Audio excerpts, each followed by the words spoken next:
हमारा set chapter complete हो गया। हमें जितना भी लर्न करना था हमने उसके बारे में लर्न कर लिया। बट अब उसके रिवीजन के लिए हम कैसा अप्रोच करते हैं? हम किसी भी चैप्टर को कंपेयर करेंगे पजल के साथ। जैसे एक पजल में कई सारे पीसेस होते हैं, वैसे एक चैप्टर कई सारे कंसेप्ट्स लेता है, और हर एक जो पजल पीस रहता है उसके एडजेसेंट भी कुछ पीसेस होते हैं जो उसको मैच करते हैं, अटैच होते हैं। सिमिलरली बहुत सारे ऐसे कंसेप्ट्स रहेंगे एक ही चैप्टर के बीच में जो इंटर रिलेटेड है, तो उनका अंडरस्टैंडिंग के लिए वो स्ट्रक्चर अंडरस्टैंड करना काफ़ी ज़रूरी रहता है। पजल के साथ कंपेयर करिए, अब एक ना न्यूज़पेपर के साथ कंपेयर करिए। आप कोई भी न्यूज़ जब रीड करने के लिए जाते हो, करंट अफेयर्स आपके वैसे ही अपडेट होते हैं। जब भी आप कोई भी न्यूज़ रीड करने के लिए जाते हो, सबसे पहले क्या रीड करते हो? जब बात बताओ, पूरा का पूरा कंटेंट शुरुआत से ही देखने लगते हो, सबसे पहले क्या देखते हो? हेडलाइन देखते हो। क्यों? हेडलाइन रीड करने की वजह से क्या होता है? आपको एक रफ आइडिया आता है कि भाई एग्जैक्टली कौन सी चीज़ के बारे में न्यूज़। अब उसके जो डिटेल्स रहेंगे वो पहले पैराग्राफ में ही सारे रहते हैं क्या, या फिर सिर्फ दूसरे पैराग्राफ में सारे के सारे डिटेल्स रहते हैं क्या? नहीं, बट जो हेडलाइन रहता है वो आपको एक रफ आइडिया दे देता है। इट्स लाइक अ प्लेग्राउंड, और उसके अंदर के जो डिटेल्स रहेंगे वो आपको जब आप डिटेल में रीड करने के लिए जाते हो तब आपको समझ में आ जाएगा। उसी का उल्टा हम करेंगे हमारे किसी भी चैप्टर के अंडरस्टैंडिंग के लिए। हमने सबसे पहले चैप्टर का हर एक डिटेल सीख लिया, अब उसको हम कन्वर्ट करेंगे हेडलाइन फॉर्मेट, सो दैट जब भी हमें उस चैप्टर का रिवीजन करना रहेगा हम सिर्फ क्या रीड करेंगे? हेडलाइन। क्योंकि भाई डिटेल्स तो हमने ऑलरेडी पहले कर लिए। यहाँ तक क्लियर?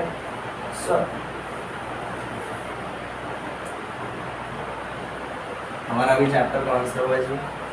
सेट्स। तो उससे रिलेटेड अब हम हेडलाइन फॉर्मेट क्रिएट करते हैं। उसी ऑर्डर में देखेंगे जिस ऑर्डर में हमने सब कुछ सीखा है। अब देखो मैं तो लिखवा रहा हूँ, बट उसी के साथ हम डिस्कस भी करेंगे, ठीक है? जब हमने सेट चैप्टर देखना शुरू किया, सबसे पहले हमने क्या देखा जी? उसका definition. Definition is a collection of well defined objects is called as sets, ठीक है? डेफिनेशन के साथ ही हमने सेट से रिलेटेड एक प्रॉपर्टी देखा। ये प्रॉपर्टी को बुलाया जाता है कार्डिनैलिटी, और ये कार्डिनैलिटी इम्पोर्टेंट इसीलिए है क्योंकि हमारा अगला जो कंसेप्ट है that is types of sets. किसके ऊपर डिपेंड करता है? कार्डिनैलिटी। जब हम टाइप्स ऑफ सेट्स देखने के लिए जा रहे हैं तो फिर हमने उसको दो कैटेगरीज में डिवाइड किया। टाइप्स ऑफ सेट्स में अगर हम एक सेट के ऊपर फोकस कर रहे हैं या फिर हम दो सेट्स के ऊपर फोकस कर रहे हैं, बट जितने भी सेट्स रहेंगे उसमें हम किसके ऊपर फोकस करेंगे? Cardinality of that individual set. तो भाई वन सेट से रिलेटेड हमारे चार टाइप थे। हमारा सबसे पहला था जी नल सेट था, सिंगलटन था, फाइनाइट था, इनफाइनाइट था। और जब हम टू सेट्स का कार्डिनैलिटी देख रहे थे, इक्वल सेट्स हैं, इक्वल सेट्स, ठीक है? फाइनाइट एंड इनफाइनाइट के ऊपर अगर हम फोकस अगर करेंगे, फाइनाइट का कार्डिनैलिटी हम गिन सकते हैं, टोटल कितने एलिमेंट्स उसके अंदर हम बता सकते हैं। इनफाइनाइट में हम नहीं बता सकते, बट कार्डिनैलिटी अगर अलग अलग रहेगा तो ऑब्वियसली सेट का साइज भी कम ज़्यादा हो जाता है। तो हमारा जो नेक्स्ट कंसेप्ट है it is a relation between two sets, और ये जो रिलेशन रहता है उससे रिलेटेड हमने कंसेप्ट देखा है जी subset, super set, super set है, पावर्स, ठीक है? तो अगर मेरे कोई भी दो सेट्स अगर रहते हैं सच दैट जो मेरा बड़ा वाला सेट है उसके अंदर मेरा छोटा वाला सेट पूरा का पूरा आ जाता है, ठीक है? तो मतलब मैं बड़ा अगर सेट करता हूँ तो सिलेक्शन उसके अंदर मेरा छोटा वाला सेट पूरा का पूरा आ जाएगा। ये छोटे का साइज कितना भी हो सकता है, बट ज़्यादा से ज़्यादा कहाँ तक जाएगा? इक्वल तक जाएगा। सो ए अगर मेरा छोटा वाला सेट है और बी अगर मेरा बड़ा वाला सेट है, तो हम ये रिलेशन को क्या बुलाते हैं कि A is subset of B, B is super set of A, इस तरीके से। अब अगर मेरा कोई भी एक सेट है तो भाई उससे छोटे वाले हमारे टोटल कितने सेट्स हो सकते हैं? तो उससे रिलेटेड हमने देखा था जी number of subsets, number of possible subsets, ठीक है? तो ये हमेशा रहता है कि कितना 2 to the power n, इस तरीके से। अब सबसेट्स के साथ ही हमने देखा था जी proper subset. Proper subset subset ही होता है, वो बस क्या नहीं होता, कभी भी इक्वल नहीं होता। सबसेट इक्वल हो सकता है बट प्रॉपर सबसेट कभी भी इक्वल नहीं होता। तो भैया अगर पॉसिबल सबसेट अगर ये है, प्रॉपर सबसेट कितना होगा, इसमें से सिर्फ एक को हमें हटाना पड़ेगा। तो ऐसे कुछ हमने ऑब्जर्वेशंस भी करे, ये मैं बार बार नहीं लिख रहा, ठीक है। तो हमने बेसिकली कौन सा वाला कंसेप्ट देखा, सबसेट, सुपरसेट है, पावर सेट। इसके बाद हम गए थे जी किस पार्ट के ऊपर, डिस्क्रिप्शन ऑफ सेट्स, ठीक है। डिस्क्रिप्शन ऑफ सेट्स के हमने दो तरीके देखे, अगर हम अलजेब्रिकली अगर जाएंगे एंड ज्योमेट्रिकली अगर जाएंगे। तो अगर हम ज्योमेट्रिकली अगर जा रहे हैं तो हमने उसके रिलेटेड क्या रिलेशन देखा जी, हमने वेन डायग्राम देखा। और अगर हम अलजेब्रिकली अगर जा रहे हैं तो हमने पहला वाला पार्ट देखा जी और दूसरा वाला सेट बिल्डर। इसमें हमने ये भी ऑब्जर्व किया है जो रोस्टर मेथड होता है ये कहाँ तक यूजफुल है, फाइनाइट सेट तक। बट अगर हमें इनफाइनाइट सेट को अगर डिस्क्राइब करना रहेगा तो हम कौन से वाले पार्ट को यूज करेंगे, सेट बिल्डर। उसके ऊपर हमने एक और ऑब्जर्वेशन किया, भाई अगर सेट बिल्डर मेथड इनफाइनाइट बहुत बड़ा वाला सेट भी अगर डिफाइन कर सकता है तो ऑब्वियसली वो फाइनाइट भी करेगा। सो नेक्स्ट हम आगे जाके जब हम देखेंगे यू विल फाइंड आउट हमारा जो फंक्शन चैप्टर रहता है it is nothing but description of sets in terms of set builder method. उस तरीके से सेट बिल्डर मेथड में हम वेरिएबल यूज करते हैं, ठीक है। ये जैसे ही देख लिया उसके बाद हमने देखे जी ऑपरेशंस ऑन सेट, राइट। अब ऑपरेशंस ऑन सेट्स हमारे टोटल कितने ऑपरेशंस रहते हैं, चार रहते हैं। टाइप्स ऑफ सेट्स रहते हैं हमारे, ठीक है। डिस्क्रिप्शन ऑफ सेट्स के अलजेब्रिक मेथड रहते हैं दो, ये काउंट करने के लिए रिकॉर्ड रखने वाले। अब ये ऑपरेशंस हमने क्या देखे थे जी, एक रहता है हमारा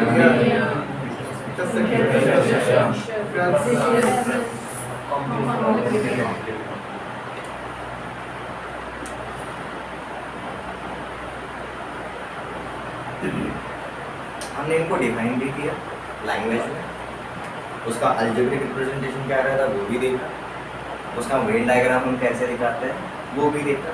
जब हम ऑपरेशन ऑन नंबर्स करते हैं लाइक एडिशन सब्ट्रैक्शन, हमें जो रिजल्ट मिलता है वो एक नंबर होता है। तो सिमिलरली अगर हम ऑपरेशन ऑन सेट्स करेंगे तो हमें जो भी मिलेगा वो भी खुद एक सेट रहेगा, ठीक है। अब इससे रिलेटेड हमने कुछ ऑब्जर्वेशन करे, जैसे कि यूनियन को हम क्या बोलते हैं, it's an addition without multiplication. और अगर हम रियल लाइफ लैंग्वेज में अगर बोलेंगे, लेट्स जस्ट से अगर मैं यूनियन की बात कर रहा हूँ तो यूनियन का मतलब क्या रहता है, एलिमेंट्स फ्रॉम ए और बी। इंटरसेक्शन का मतलब रहता है elements of A and B. Difference का मतलब रहता है basically A but not B. और कॉम्प्लीमेंट का मतलब रहता है बी सिंपल नॉट ए।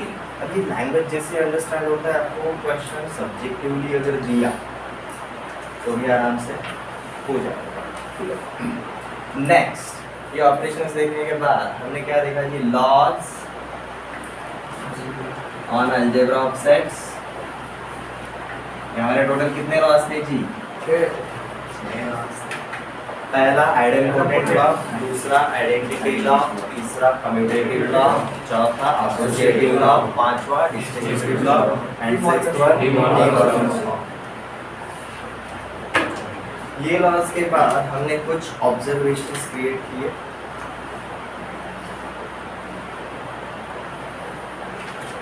अब ये जो हमने ऑब्जर्वेशंस क्रिएट किए हमने किस चीज को यूज किया है जी इसके लिए, हमने वेन डायग्राम को ही यूज किया। ऊपर से ये सिर्फ ऑब्जर्वेशंस करके हम रुक गए क्या, नहीं, हमारे जो भी ऑब्जर्वेशंस थे वहां पर हमने बेसिकली क्या चेकआउट किया जी, LHS एंड RHS इक्वल ही रहते हैं, बराबर है। और यहीं पर हमने क्या बनाने का प्रैक्टिस किया, वेन डायग्राम हम कैसे क्रिएट करें, ठीक है। एंड सबसे फाइनली हमने देखा था जी प्रॉपर्टीज ऑफ, प्रॉपर्टीज लिखा था या ऑब्जर्वेशन लिखा था, observation on cardinalities of sets,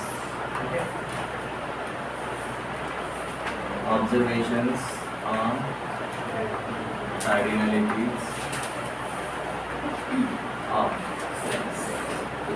इसमें हमने देखा था कि भाई 2 सेट्स के रिलेटेड देखा था और 3 सेट्स से रिलेटेड देखा था। यहाँ पर 2 सेट से रिलेटेड हमने क्या फाइंड आउट किया था, ए यूनियन बी एंड बाकी का सारा पार्ट, ठीक है। और 3 सेट से रिलेटेड उसी तरीके के सारे हाँ, ये अगर आप सिक्वेंशियली अगर लिख लोगे आपका हाफ पेज में पूरा का पूरा हेडलाइन फॉर्मेट आ जाता है set chapter. Clear? Note down कर लो, 2 मिनट है आपके पास।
नोट डाउन हो गया सबका?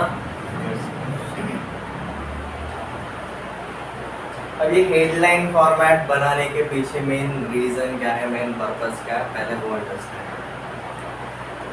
आपको 2 काम करने रहते हैं, एक ये जो भी नया कंसेप्ट है वो लर्न करना, इंफॉर्मेशन को कलेक्ट करना, और इसके ऊपर जो क्वेश्चंस आएंगे वो सॉल्व करना मतलब इन्हीं कंसेप्ट्स का आपको अप्लीकेशन करना पड़ेगा। तो ये इंफॉर्मेशन से लेकर एप्लीकेशन पे जाने के लिए आपको कौन हेल्प करेगा जी? ये हेडलाइन हेल्प करेगा। क्योंकि अगर आपको ये हेडलाइन फॉर्मेट अगर पता रहेगा ना, इसको रीड करोगे आप इंफॉर्मेशन की तरफ भी जा सकते हो। आपके पास कोई क्वेश्चन रहेगा ना, इंफॉर्मेशन को यूज़ करने के लिए भी आप इस हेडलाइन फॉर्मेट को यूज़ कर सकते हो। फॉर एग्जाम्पल लास्ट लेक्चर में हमने कुछ क्वेश्चन किए, ठीक है। अब लेक्चर से कोई भी क्वेश्चन रीड करने के बाद हमें ये तो पता चलेगा कि ये कौन से चैप्टर से रिलेटेड है, सिंपल इतना तो समझ में आता है, ठीक है। उस चैप्टर का आप हेडलाइन फॉर्मेट सामने रख सकते हो। क्वेश्चन जो भी दिया रहेगा उसकी लैंग्वेज को रीड करने के बाद आप ये पता कर सकते हो एग्जैक्टली कौन सा वाला कंसेप्ट यूज हुआ है उसके अंदर, ओके। रिवीजन के टाइम पे हेडलाइन फॉर्मेट अगर सामने रहेगा, अगर रीड भी कर लिया, मुझे इनमें से कौन सा पार्ट पता है और कौन सा पार्ट नहीं पता है। अगर पता है तो भाई कंप्लीटली अंडरस्टैंडिंग है, या फिर आधा अधूरा अंडरस्टैंडिंग है, या फिर कुछ भी नहीं पता, कुछ तो होगा। ये तो पूरा पता है, नहीं तो 50-50 पता है, नहीं तो कुछ भी नहीं पता। ये रीड करके उतना तो पता चलेगा, ठीक है। आपको सारे के सारे नोट्स में से जानना पड़ेगा क्या पता है नहीं। किसी भी चैप्टर का अगर आप हेडलाइन फॉर्मेट अगर देखते हैं तो मुझे क्या पता है, मुझे क्या नहीं पता। ऊपर से हमने ये जो हेडलाइन फॉर्मेट बनाया, हमने जिस ऑर्डर में सीखा उसी ऑर्डर में बनाया, तो ऑब्वियसली आपके नोट्स के में ये सारा का सारा पार्ट रहेगा ही रहेगा। लेकिन जैसे आपको टाइप्स ऑफ सेट एग्जैक्टली क्या है नहीं समझ में आया, या फिर ऑपरेशंस ऑफ सेट क्या रहता है वो समझ में नहीं आता। आप सिर्फ अगर ये हेडलाइन फॉर्मेट देख सकते हो, आपको समझ में आ जाएगा आपको एग्जैक्टली कौन से पार्ट के ऊपर फोकस करना है। क्लास नोट्स रीड करने के लिए आपको आयडिया आ जाता। It's like being a doctor. लहानपणी जर तुम्ही काही चित्र विचित्र भरपूर सारे खाऊन टाकलं ते तुम्हाला पोट दुखी लागली, ते तुम्हाला प्रेस करून विचारतात कुठं दुखतं, इथं दुखतं आहे का, इथं दुखतं आहे का, इथं दुखतं आहे, किडण्यांना दाबलं दुखू लागलं म्हणजे तुम्ही काहीतरी विचित्र फील आहे, ठीक आहे। लिव्हरला काही झालं म्हणजे तुमच्या मेटाबॉलिझममध्ये काहीतरी इश्यू झाला आहे, पॅनक्रियाजला झालं म्हणजे जठरामध्ये काहीतरी इश्यू झाला आहे। Are you getting my point? तुमचं इथं दुखून राहिलं आणि तुम्हाला डोक्यादुखीची गोळी दिली का तो नाही देणार। तो this is like getting to know कि भाई एग्जैक्टली आप कहाँ पर कम पड़ रहे हैं, स्ट्रेंथ एंड वीकनेसेस। आपका वीक पॉइंट जो रहेगा हम उसके ऊपर काम करेंगे। ये समझ में आया? फिर जैसे ही पता चला भाई अगर मुझे ये कंसेप्ट नहीं पता है, आप अपने नोट्स में से वो वाला पार्ट डिटेल में रीड कर सकते हो। रिवाइज करने का तरीका समझ में आ गया। क्वेश्चन अगर सॉल्व करना है, क्वेश्चन का लैंग्वेज अंडरस्टैंड किया, आपको समझ में आ जाएगा एग्जैक्टली उनमें से कौन सा वाला कंसेप्ट यूज हो रहा है, सीधा उसको फॉलो भी कर सकते। ये समझ में आया? शुरुआत में साइकिल चलाते टाइम किसी ने तो पीछे पकड़ना रहता था, तो पीछे पकड़ने वाला पर्सन मतलब आपके क्लास नोट्स रहेंगे। समझ में आया? वो क्लास नोट्स किसने बनाए? आपने ही बनाए। तो आपको अपना अंडरस्टैंडिंग खुद क्रिएट करना है। आपके पीछे भी आपको ही रहना है, आपके सारे के सारे ड्रॉबैक्स आपको ही कवर करने पड़ेंगे। कब कवर होंगे? जब आप रिवाइज करेंगे। ये क्लियर है? हम हर एक चैप्टर के बाद उस चैप्टर का क्या बनाएंगे? हेडलाइन फॉर्मेट बनाएंगे। ये हेडलाइन फॉर्मेट की मदद से आपको इन्फॉर्मेशन कितना पता है ये भी समझ में आएगा। एप्लीकेशन करने के टाइम पे भी ये आपको काफ़ी हेल्प करेगा। It's like a bridge between information and application. पर सारा का सारा डेटा आप कैसे देखोगे? एट अ टाइम देखोगे, तब आपको क्या करेगा? उसका सेंस करेगा। यहाँ तक क्लियर है? हमने कुछ क्वेश्चंस भी दिए, आपने खुद से अगर कुछ किए रहेंगे तो वेरी वेल एंड गुड। आज नेक्स्ट चैप्टर के लिए एक फाउंडेशन रखते हैं, ठीक है। सेट के आगे जो हमारा नेक्स्ट चैप्टर रहता है इट इज रिलेशन। फंक्शन बाद में रहता है, रिलेशन, ठीक है। अब ये रिलेशन चैप्टर क्या रहता है? नाम से समझ में आ रहा है। रिलेशन का मतलब हमें क्या पता है हमारे डेली लैंग्वेज के हिसाब से? रिलेट करना कितनी चीज़ों के बीच में? मिनिमम दो रिलेशन, नाते संबंध। नेक्स्ट तुम्ही आणि जैसे तुमची अप्पर जनरेशन, तुमच्या वरच्या जनरेशनमध्ये मदर और फादर एनी, ठीक है। अब रिलेशन क्या है? वो आपके पापा है, आप उनके बेटे हो, तो ये जो नाम दिया है वो क्या है? बेसिकली एक रिलेशन है। बट कितने पर्सन्स के बीच में? दो पर्सन्स के बीच में। तो बेसिकली रिलेशन मतलब क्या रहेगा? It will be operation on sets. Operation on sets करने के लिए हमारे पास कम से कम कितने सेट्स होने चाहिए थे? दो सेट्स होने चाहिए थे। तो ऑब्वियसली रिलेशन जो रहेगा वो कितने सेट्स के बीच में रिलेशन रहेगा? बेसिकली दो सेट्स के बीच में ही रिलेशन रहेगा, ठीक है। तो ये रिलेशन किस तरीके से काम करता है वो भी हम आगे जाएंगे। और उसके पहले सेट चैप्टर आपको किस तरीके से रिवाइज करने का समझ में आया? देखो, सेट अच्छे से करोगे it will act as a foundation for chapter relation. Set और रिलेशन अच्छे से करोगे, both will act as a foundation for next chapter function. और फंक्शन इसलिए इम्पोर्टेंट है क्योंकि फंक्शन के ऊपर पूरा का पूरा कैलकुलस डिपेंड है। ये क्लियर है? तो ऐसा मत सोचो सर शुरुआती के चैप्टर में एकदम ऐसे सो रहेंगे, नहीं किए तो भी चल जाएंगे। तो हम करेंगे तो बड़ी चीज़ करेंगे। इधर तो पैसे नहीं था तो पैसे में वैसा होगा, छोटा छोटा करके आगे जा। क्लियर है? छोटा बन गया। अब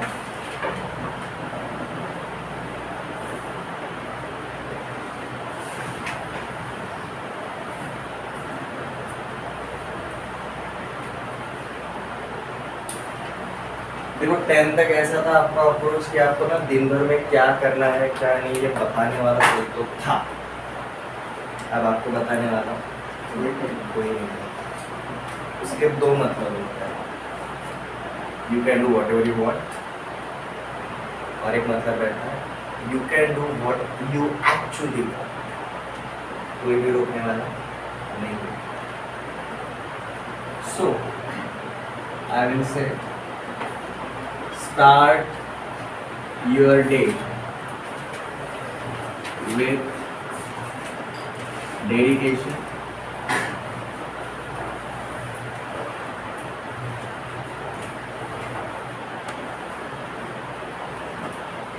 end your day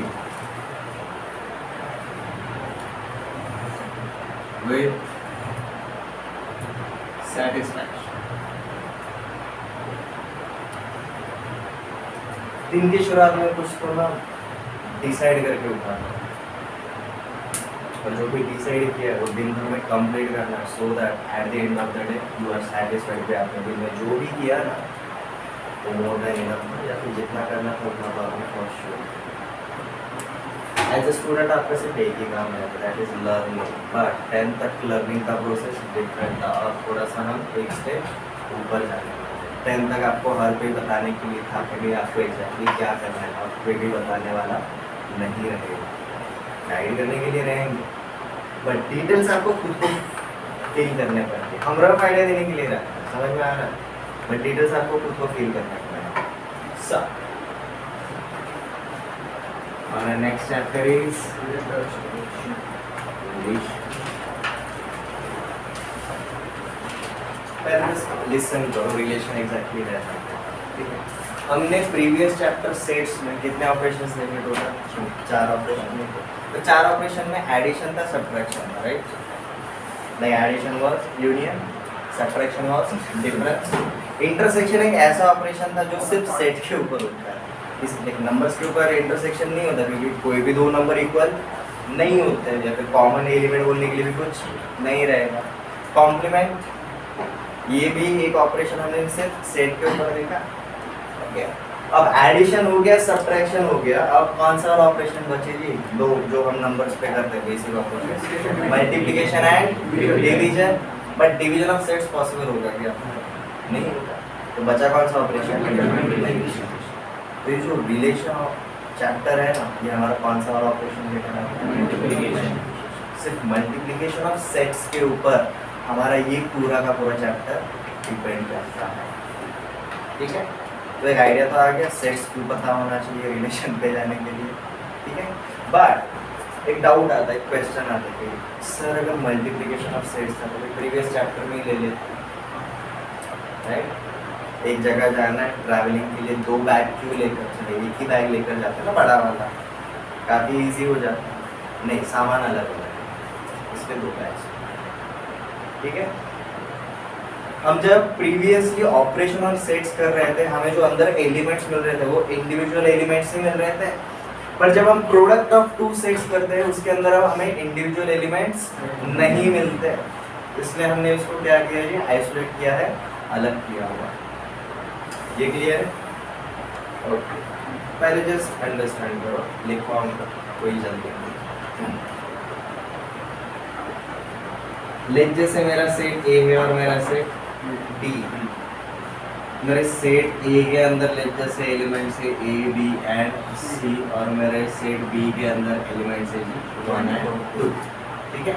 अब जब भी हम किसी भी 2 नंबर का प्रोडक्ट करते हैं तो बेसिकली क्या होता है? ये नंबर उस नंबर के साथ मल्टीप्लाई हो जाता है। ये हमने सिंगल डिजिट के लिए देखा था। डबल डिजिट के लिए हम क्या करते थे? अगर मेरे डबल डिजिट का अगर प्रोडक्ट हो रहा होगा तो हम क्या करते हैं? ये नंबर से हर एक नंबर को मल्टीप्लाई करेंगे, फिर ये नंबर से हर एक नंबर को मल्टीप्लाई करेंगे, एंड उसके पोजीशंस के हिसाब से पूरा काम कंप्लीट कर देते हैं, बराबर है।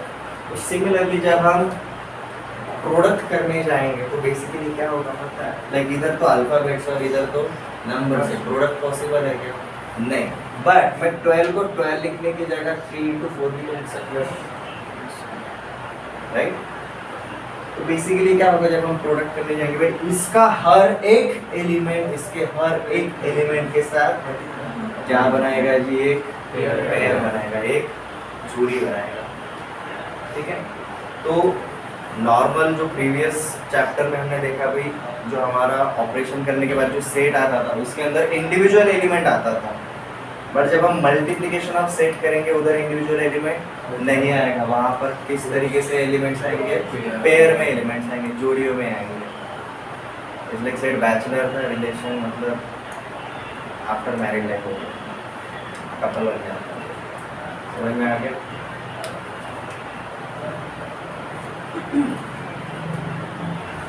So let's start with a statement.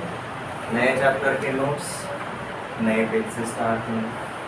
Chapter का हेडिंग डाल, और आपको जैसे बताया आपके रिकॉर्ड्स तो रहने ही चाहिए, बट आपके रिकॉर्ड्स कौन से दिन पे बने हैं उसके हिसाब से आपको डेट एंड डे लिखने का आदत डालना है। ये ऑफिशियल तरीका रहता है, ठीक है।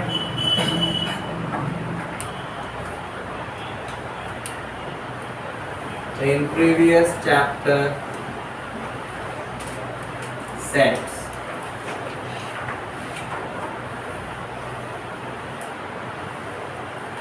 we have seen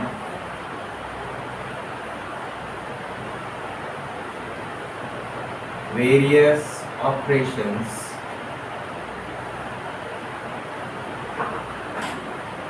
performed on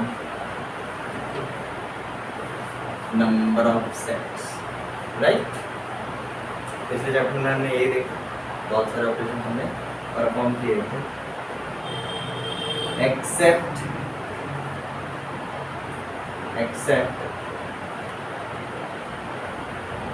product of sets. ये ऑपरेशन के अलावा हमने सारा पढ़ लिया।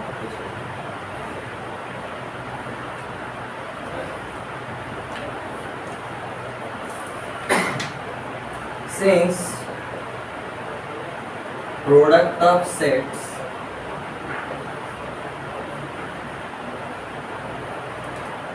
is not possible to represent as a single element,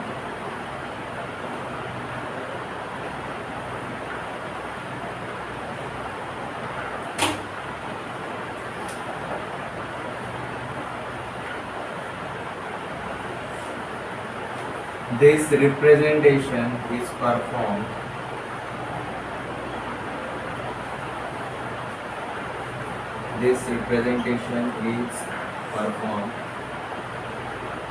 on Cartesian plane. अब कार्टेशियन प्लेन को यूज करने के पीछे रीजन क्या है? प्रोडक्ट करने के लिए हम कम से कम कितने सेट्स लेंगे? 2 सेट्स लेंगे। कार्टेशियन प्लेन में कितने एक्सिस होते हैं? 2 एक्सिस होते हैं, एक्स एक्सिस है, Y axis.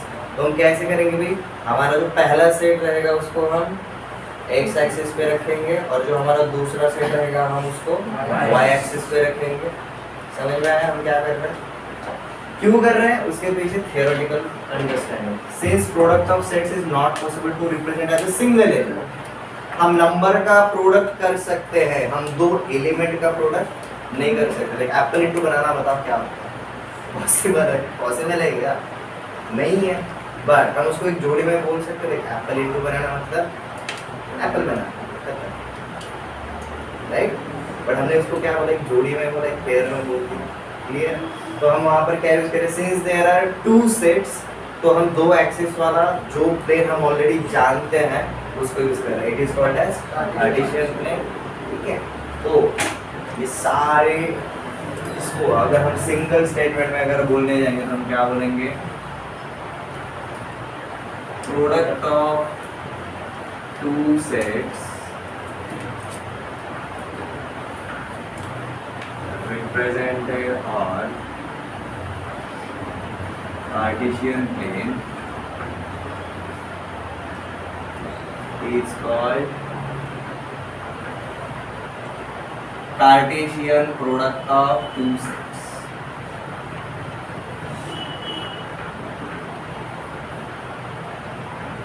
is called Cartesian product of two sets. ठीक है, मतलब रिलेशन, ये चैप्टर अंडरस्टैंड करने के लिए हमें सबसे पहले क्या अंडरस्टैंड करना पड़ेगा? Cartesian product of two sets, Cartesian product of two sets.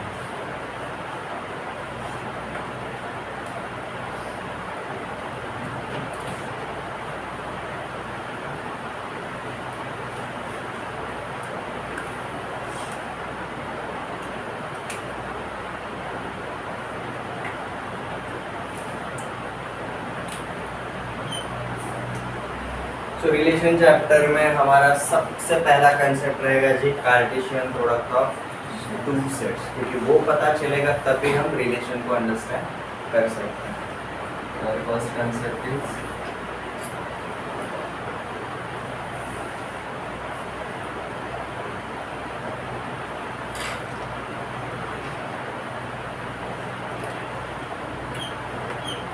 Cartesian product of two sets. थोड़े टाइम पहले बताया था, हमने लिखा भी है, जब हम मल्टीप्लिकेशन करेंगे तो उसमें हमारा एक एक सिंगल एलिमेंट नहीं आने वाला. कार्टेशियन प्रोडक्ट के अंदर हमारा पहला वाला पार्ट रहेगा जी ऑर्डर्ड पेयर. Ordered pair. अब हम एक सिंगल पेयर की बात करेंगे. चलो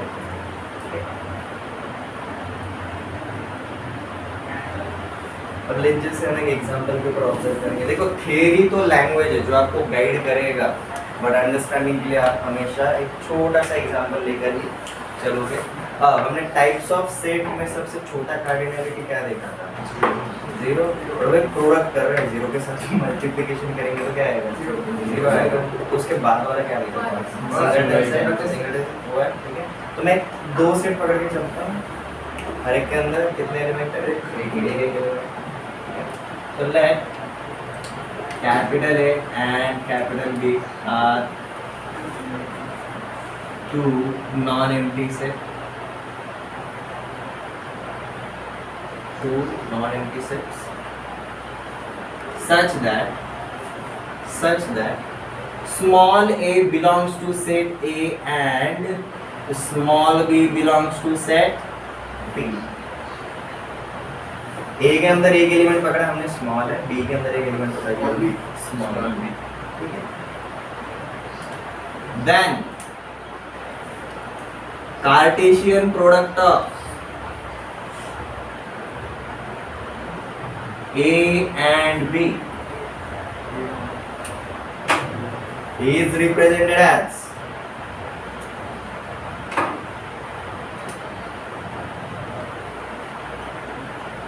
is represented as A cross B. इसको हमने लिखा है जी A मल्टीप्लिकेशन का साइन, B, बट इसको हम रीड कैसे करेंगे जी? A cross B. इस तरीके से हम इसको रीड करना. यूनियन के लिए यू लिखा था, बट रीड तो हम यूनियन ही करते थे ना, right? Similar. So Cartesian product of A and B is represented as A cross B.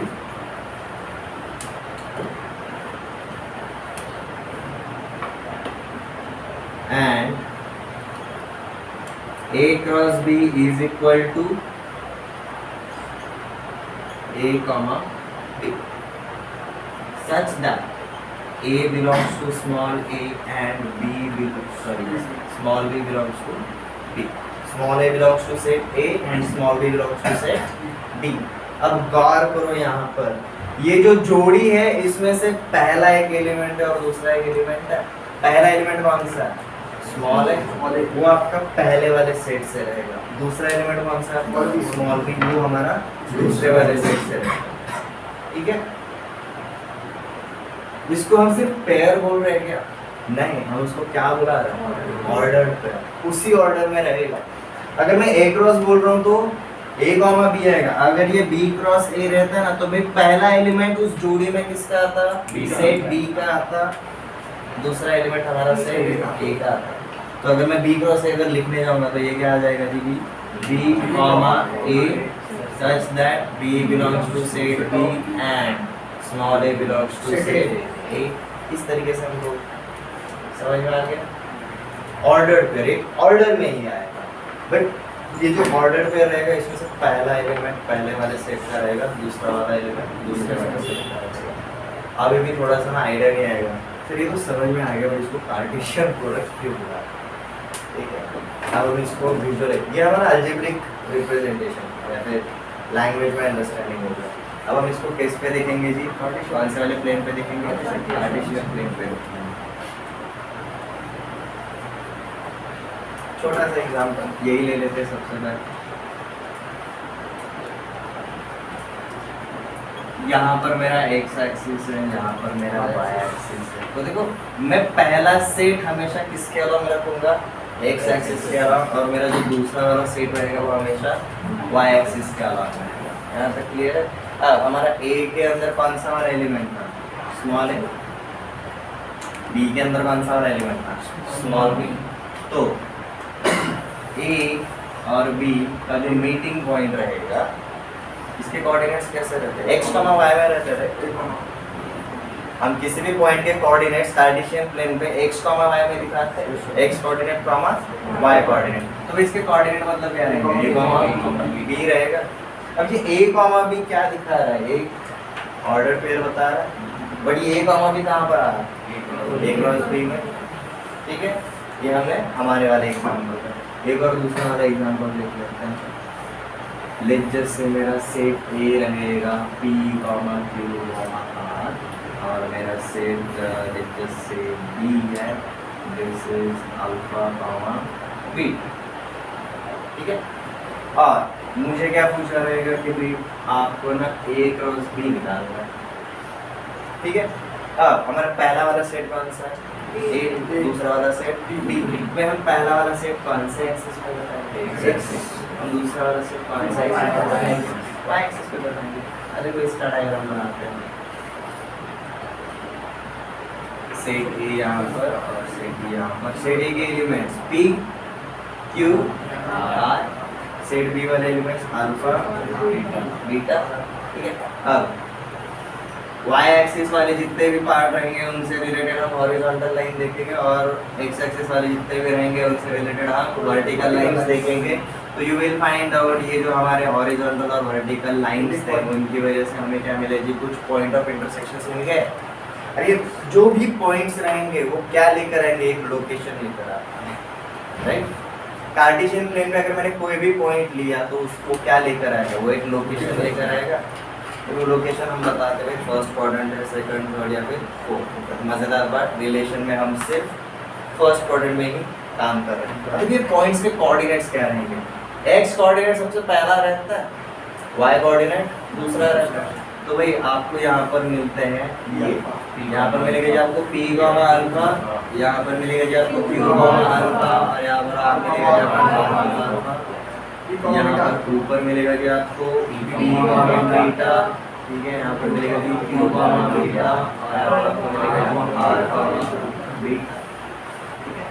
तो ये जो सारे पॉइंट्स रहेंगे ये किसके अंदर आएंगे? ए क्रॉस बी। मतलब देखो ए क्रॉस बी थ्योरेटिकल अंडरस्टैंडिंग क्या है, और ए क्रॉस बी को अगर आप कार्टेशियन प्लेन में अगर देखते हो तो बेसिकली क्या है? अब A cross B, if this is a product of two sets, operation of sets will give us a set. तो प्रोडक्ट ऑफ सेट जो रहेगा वो भी क्या रहेगा? एक सेट ही रहेगा। बट ये सेट थोड़ा सा हटके क्यों है प्रीवियस चैप्टर से?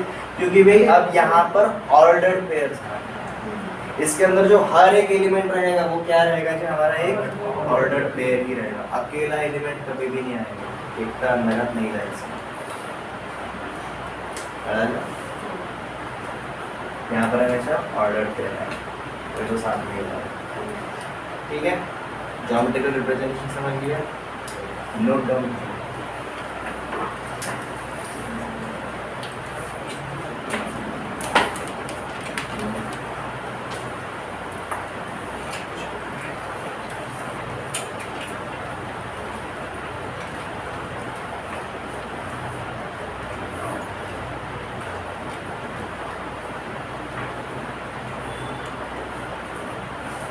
मतलब कि हमारा यहाँ पर ए क्रॉस बी में आएंगे हमारे ये सारे एलिमेंट्स।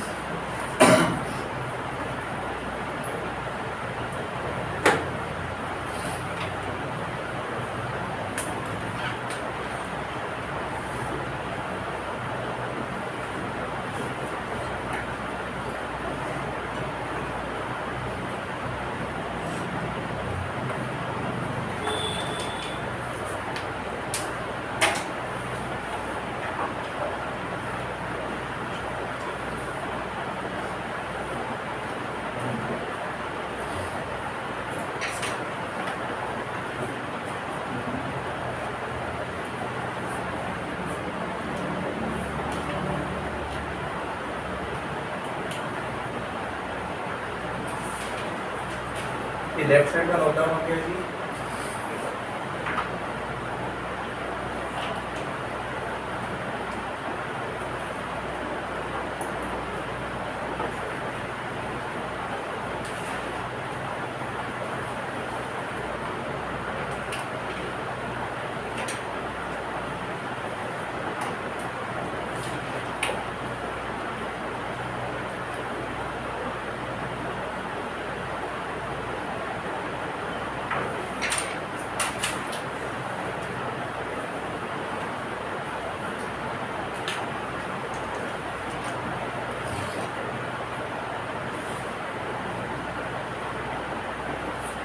ऑर्डर्ड पेयर कंसेप्ट समझ में आ गया।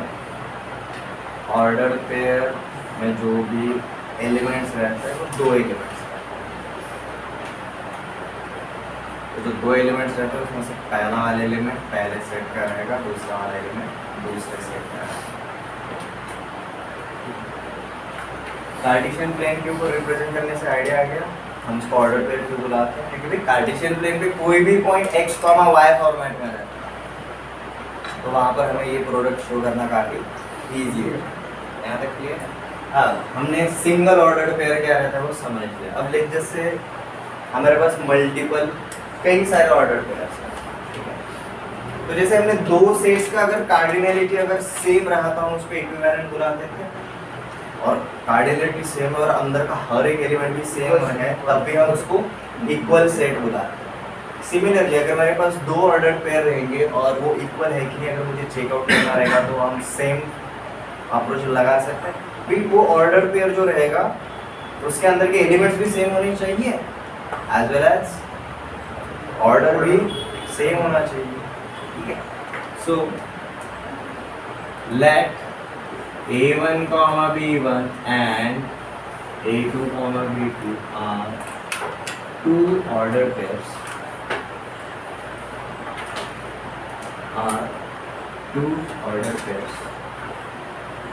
Then A1, B1 is equal to A2, B2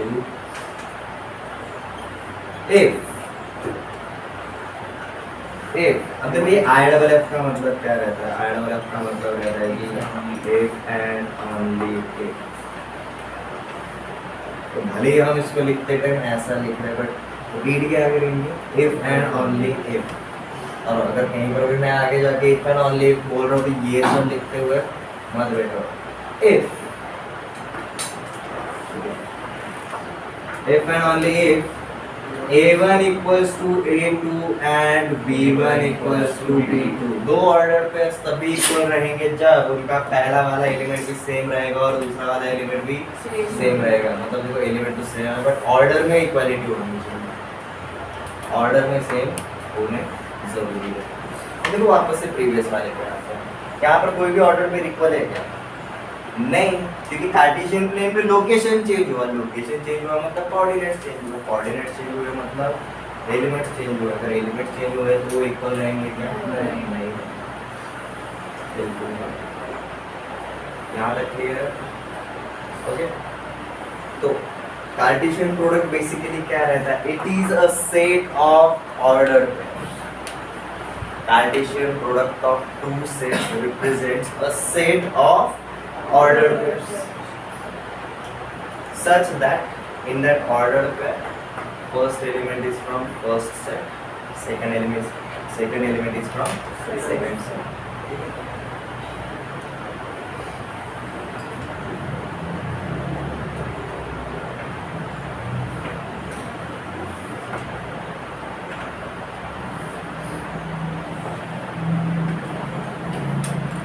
तो देखो हम कुछ ना ऑब्जर्वेशंस करते हैं इसके ऊपर, जितना देख लिया उसी के ऊपर हमें सेट जितना पता है और अब तक जितना देखा कार्टेशियन प्रोडक्ट उसके अलावा देखना चाहिए।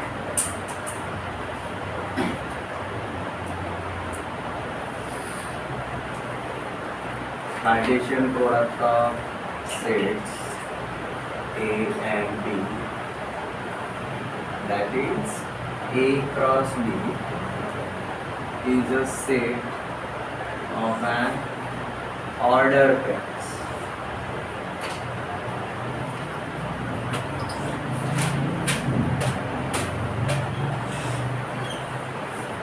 नॉर्मली जो सेट रहता है it is a collection of objects और elements, but product of sets is a collection of order pairs, it is a set of order pairs. अब पता चला ये प्रीवियस वाले से क्यों अलग से लिया, इसके अंदर एलिमेंट एक साथ नहीं आते, इसके साथ ऑर्डर पेयर्स, इसके अंदर ऑर्डर पेयर्स, ठीक है। अब अगर A क्रॉस B क्या है हमारा, अगर सेट है तो भाई सेट के प्रॉपर्टी के हिसाब से इसका क्या रहना चाहिए, कार्डिनलिटी होना चाहिए, राइट। तो अब हम किसके ऊपर ऑब्जर्व करेंगे जी, number of elements in A cross B, number of elements in A cross B। अब मेरा सिंपल क्वेश्चन, कार्डिनलिटी क्या रहता था, अंदर का एलिमेंट कुछ भी रहे but cardinality was always a number, cardinality was always a number. अगर हम प्रोडक्ट ऑफ सेट्स बोल रहे हैं तो बेसिकली क्या रहेगा, product of their cardinalities, right. तो number of elements in A cross B is equal to number of elements in A into number of elements in B, simple observation, इतना ही रहेगा। Number of elements in A cross B is equal to number of elements in A into number of elements in B, ठीक है।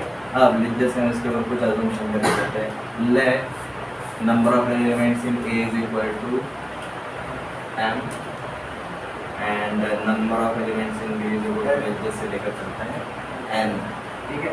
तो ये फॉर्मूले के हिसाब से क्या आ जाएगा, number of elements in A cross B is equal to m into n, ठीक है। अब चाहते हैं जी इसका पावर सेट बनाते हैं, हम किसी भी सेट का पावर सेट बना सकते हैं, पता है ना, उसका कार्डिनलिटी 2 के पावर में बिल्ड हो। तो next, power set of A cross B is equal to 2 to the power m into n, ठीक है। A क्रॉस B के पॉसिबल सबसेट्स मतलब पावर सेट, पावर सेट का डेफिनेशन क्या था हमारा, it is a set of all subsets, it is a set of all subsets. अगर हम क्या बना रहे हैं, हमें जो अब तक पता है उसके ऊपर हमसे ऑब्जर्वेशन कर रहे हैं, आपको रिवीजन में यही करना है, खा लिया खा रहे हजम भी तो होना चाहिए, तभी तो एनर्जी मिलेगा, ये क्लियर है। अब नेक्स्ट वापस से A क्रॉस B के ऊपर आता है, number of elements in A cross B मतलब n of A into n of B बोला, बराबर है। व्हाट इफ अगर दोनों में से कोई तो एक सेट नल सेट रहेगा, हम क्या जानते हैं भाई, जीरो के साथ अगर किसी नंबर को मल्टीप्लाई करेंगे तो प्रोडक्ट क्या आता है, जीरो आता है। तो हम और दो ऑब्जर्वेशंस बनाते हैं, if any of set A और B इज नल सेट या फिर एम्प्टी सेट,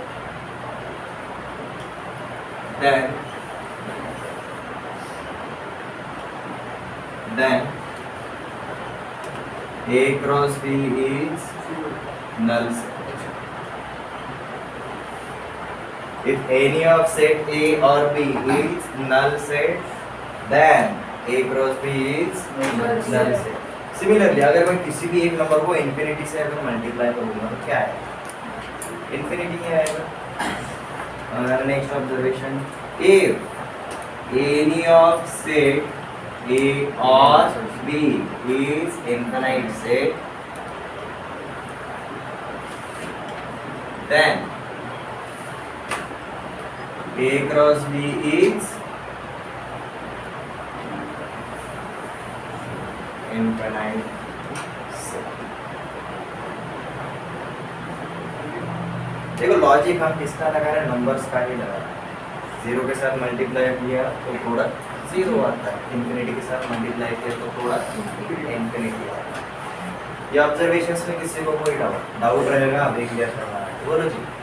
सर ऊपर वाले जो वो आपने पावर सेट है उसमें, अच्छा पावर सेट को रिप्रेजेंट करेंगे, ओके। सबसेट कांसेप्ट पता है, आज आपका फर्स्ट लेक्चर है, वर्ड सेट चैप्टर के नोट्स कंप्लीट करवा लो, रीड कर लो, देखते हैं उसको, ठीक है। देखो यही होता है, इट्स लाइक बाहुबली का सेकंड पार्ट देखता है, समझ में आएगा क्या बोला फर्स्ट पार्ट, नहीं समझ आएगा पता ही नहीं चलेगा कि कट ऑफ पावर लॉ वाली का रिलेशन। ठीक है, तो पावर सेट के साथ आपको भी वही होगा। मेरे ख्याल से ये ऑब्जर्वेशन में आपको सिर्फ यही समझ में है, बाकी बहुत ही ईजी है। ठीक है, तो ये जो है ना हमारा ऑब्जर्वेशन हमने कहाँ से किया है जी, कौन से चैप्टर को, प्रीवियस वाले। ठीक है, आगे बढ़ते हैं, आते हैं आपके ऊपर बाद में। पहले जो ऑब्जर्वेशन में किसी और को कोई डाल क्लियर है।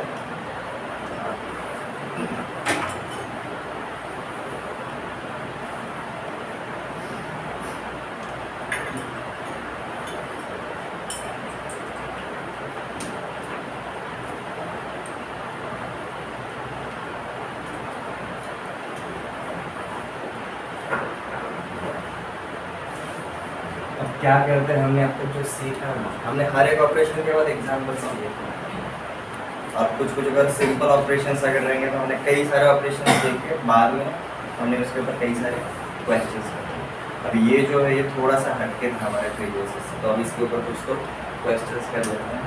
For example solve the following. जैसे मेरा एक सेट है 1 2 3 4, मेरा सेट बी है 2 4 and 6 और मेरा सेट सी है 1 3 5 and 7। अब आपको बोला है जी find number 1 A intersection B cross A intersection C।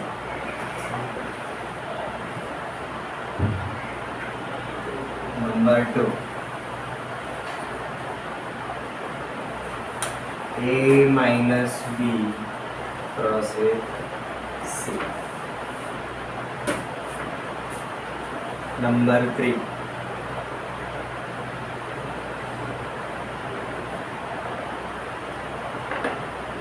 C intersection A cross with B minus।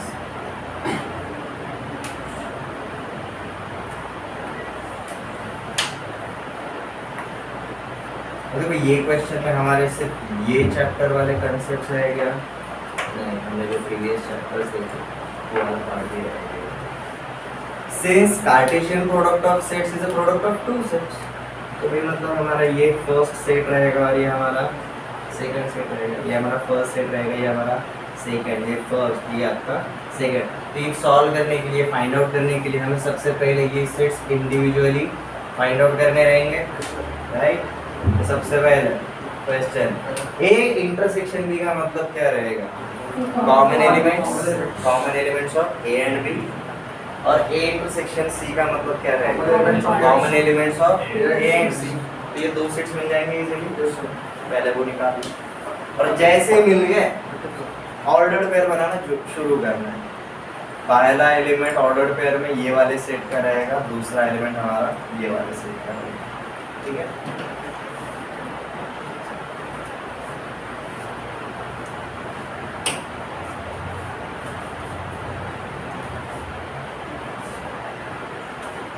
तो मतलब ये देखो अब हम क्या करेंगे, हम A intersection B find out करेंगे। ए इंटरसेक्शन बी मतलब कॉमन एलिमेंट्स क्या रहेगा जी आपका 2 and 4 ही रहेगा। नेक्स्ट इज मेरा ए इंटरसेक्शन सी है, ये ए इंटरसेक्शन सी में हमारा 1 and 3 है, ठीक है।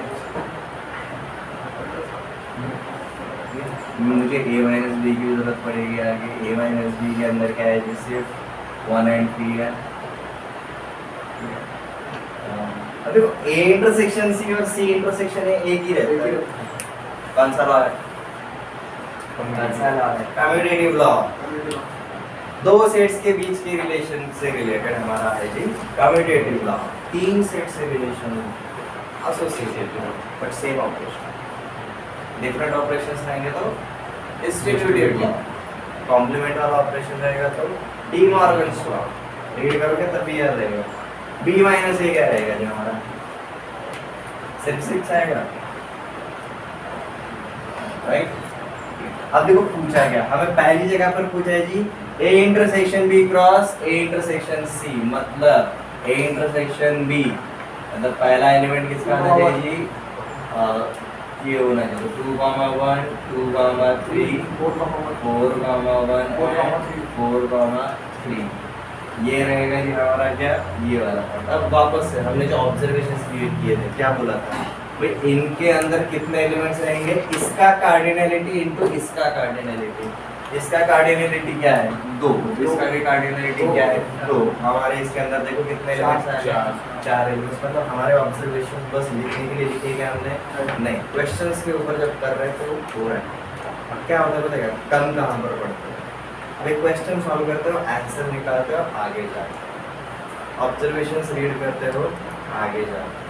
और ये जो क्वेश्चन सॉल्व किया और ये जो ऑब्जर्वेशन देखे ये मैच कर रही कि नहीं, इसके पीछे जो रीजन है एग्जिस्टेंस के पीछे हमारा ऑब्जर्वेशन में कवर हो रहा है कि वो आप क्रॉस चेक करने की आदत नहीं डालते, डाल ए माइनस बी कितने एलिमेंट्स है 2, सी के अंदर कितने एलिमेंट्स है 4, तो ये इनके प्रोडक्ट में कितने एलिमेंट्स होने चाहिए 8, तो हमें 8 एलिमेंट वाला एक सेट ढूंढना है। अब ए माइनस बी मतलब क्या है 1 and 3, तो ये बन जाएगा आपका 1, 1, 1, 3, 1, 5, 1, 7, 3, 1, 3, 5,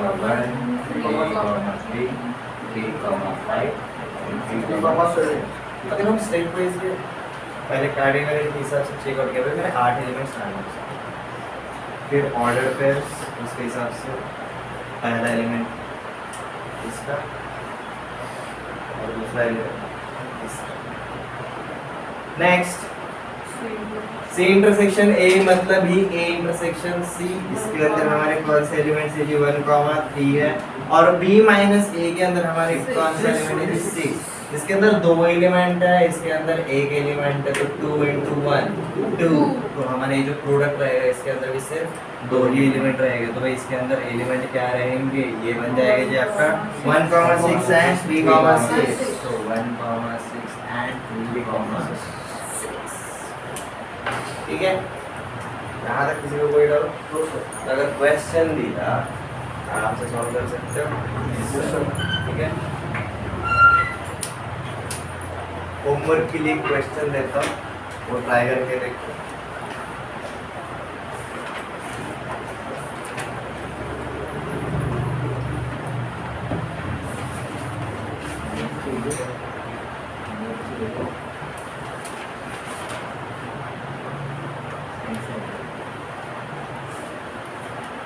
Set A is given as 2, 3, 5, 7. Set B is given as 2, 4, 6, 8. And set C is given as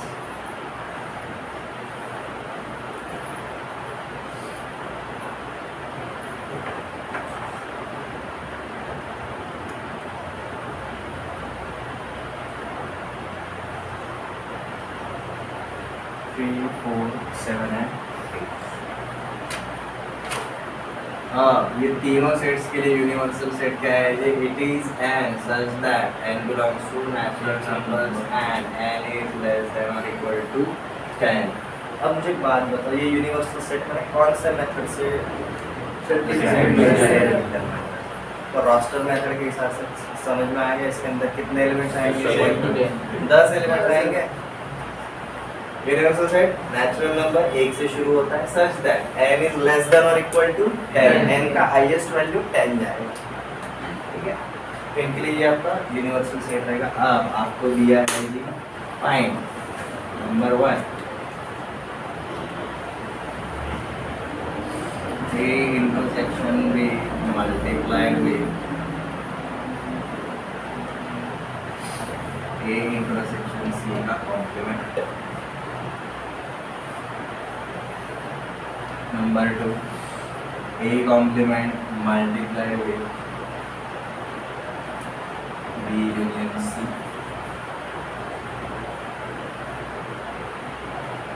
number 3 A minus B multiplied with B minus A.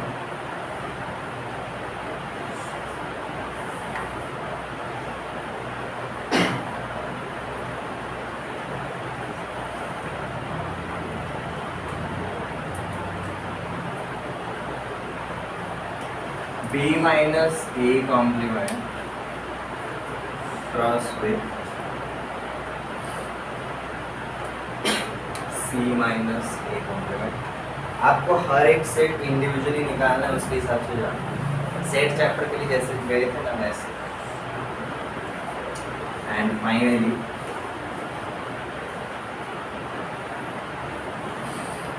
A union B का complement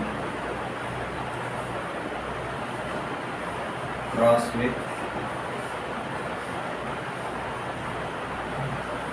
सी intersection C complement intersection.